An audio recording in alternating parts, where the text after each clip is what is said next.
Hey everyone, I'd like to give a shout out to our beautiful friend Carolyn Gimarelli, who is helping us out with guest art this week. Thank you, Carolyn! The time has come for us to talk about water. This has been one of those things that has caused some disputes in the comments and discussions ever since episode 1, when I brought up Dr. Emoto, who spent his life researching water, and demonstrated that by projecting love onto water and freezing the water, it would cause the water to freeze in beautiful patterns.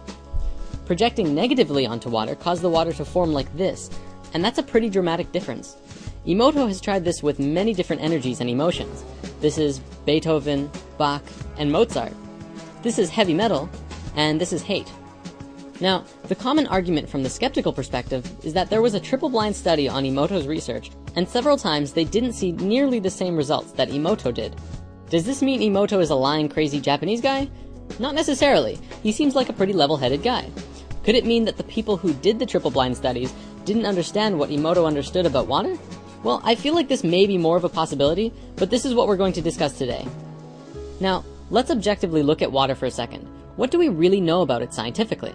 Well, we know that it's the most common substance on Earth.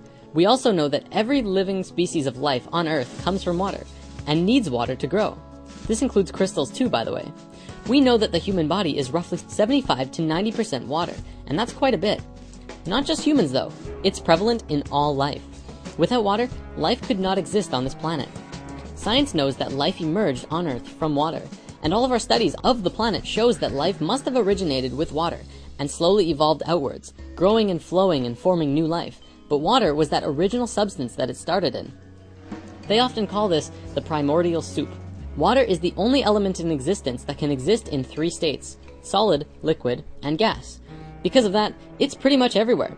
Water doesn't just flow in oceans, lakes, and rivers, but it flows through the air. Those clouds are nothing but water. It's also in abundance in the North and South Poles.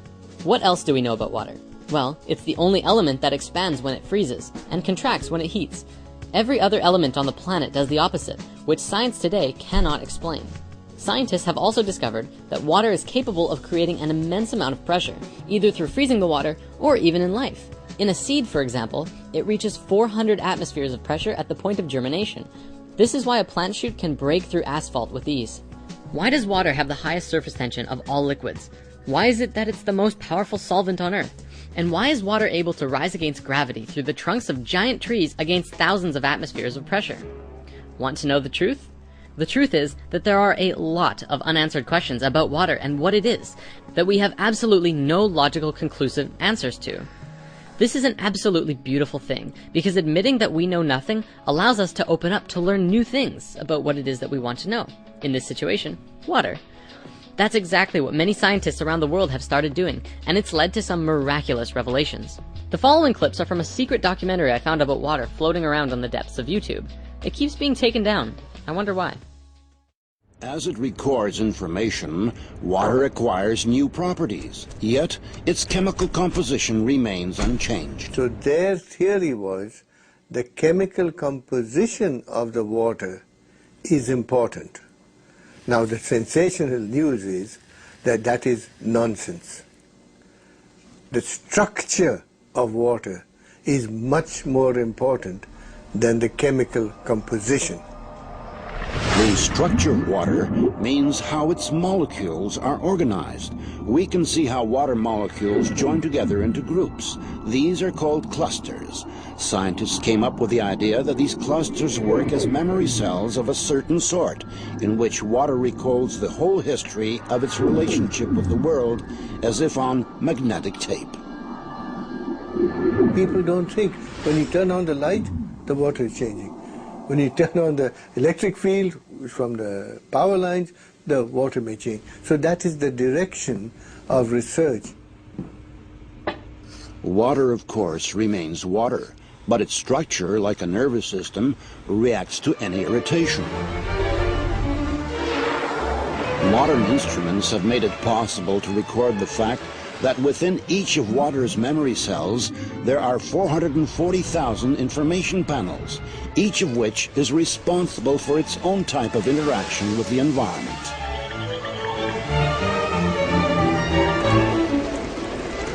If you consider a cluster as a group of specific molecules, then it can survive only a short amount of time.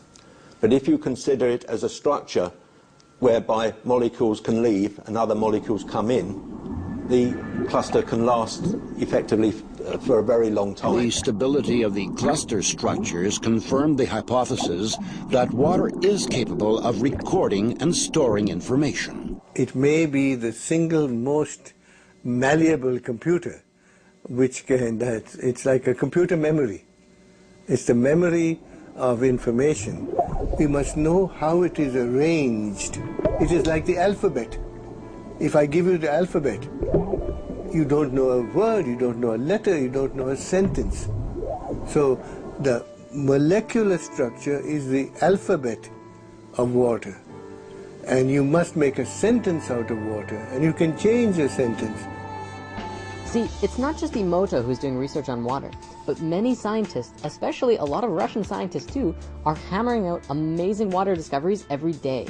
Emoto kind of led the way publicly when it came to the crystallized water freezing though, which opened up many avenues of public discussion.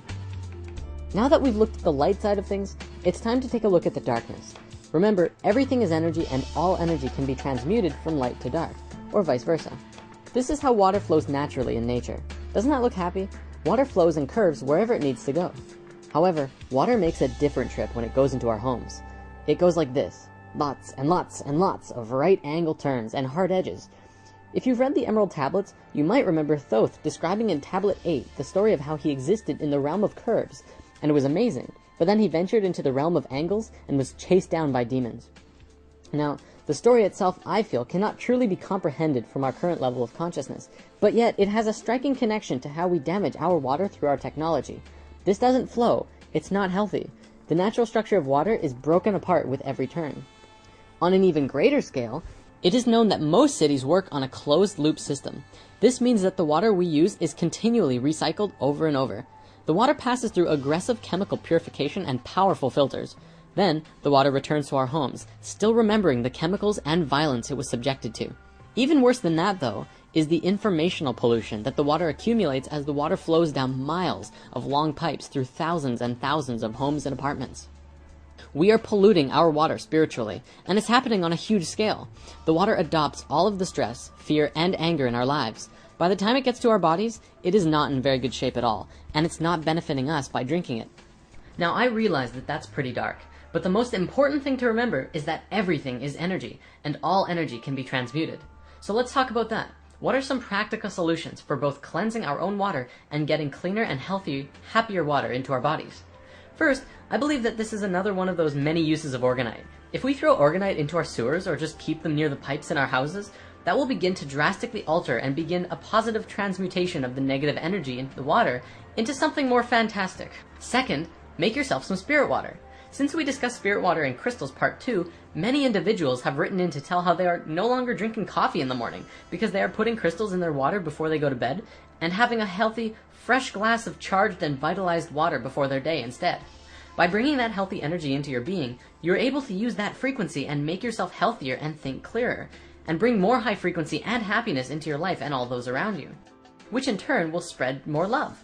If our ancestors were able to make healing water using silver jars, what's to stop us from doing it too?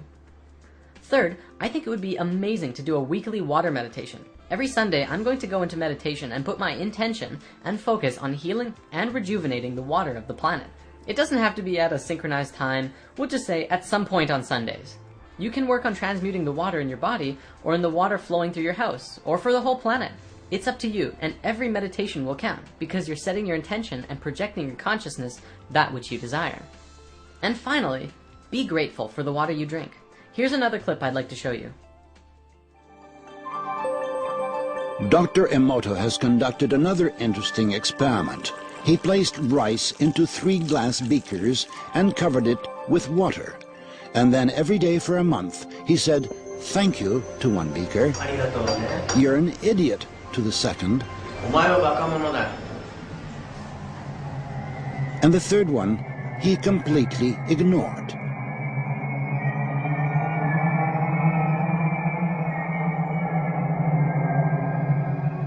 After 1 month, the rice that had been thanked began to ferment, giving off a strong, pleasant aroma.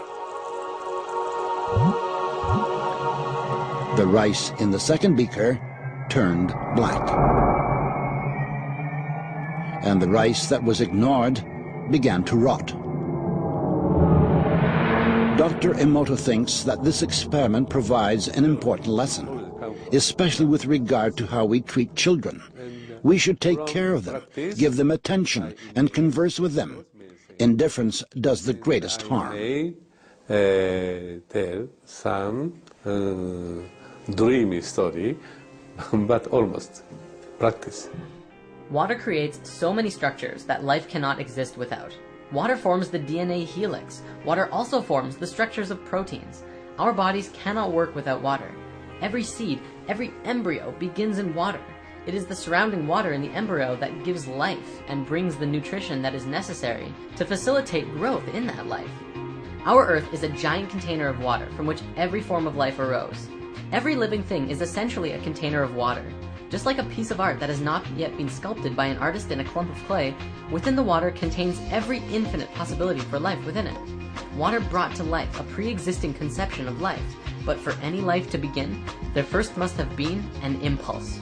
Every species of living being constantly strives toward its own perfection, and it all came from the same original consciousness, the same source. The final thing I want to bring up before we conclude this week's discussion is a very cosmic analogy. Without water, life on Earth could not exist. The only other element that is absolutely necessary for life is the sun.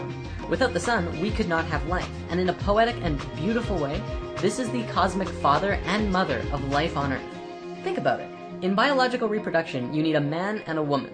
The male provides the seed, and the female provides the egg. And together they do a dance and form new life. The sun is the male aspect, bringing the cosmic life force energy to Mother Earth. Mother Earth is, of course, the mother, providing the egg where the new life will grow. And water could be likened to the placenta, from which all life grows in. The surface of the Earth where life grows is the womb for the life on the planet. As above, so below. Mother, father, child equals Earth, sun, new life.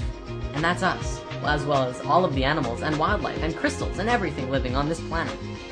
Modern science and society is relatively skeptical, to say the least, of the messages from water. But when you look at it as a whole, I feel that Emoto's work is just scratching the tip of the iceberg when it comes to understanding water. To look at these frozen water crystals and brush it off as a pseudoscience is incredibly dismissive of a much larger understanding about what water is and what role it plays in the evolution of life itself. It is life. It is you.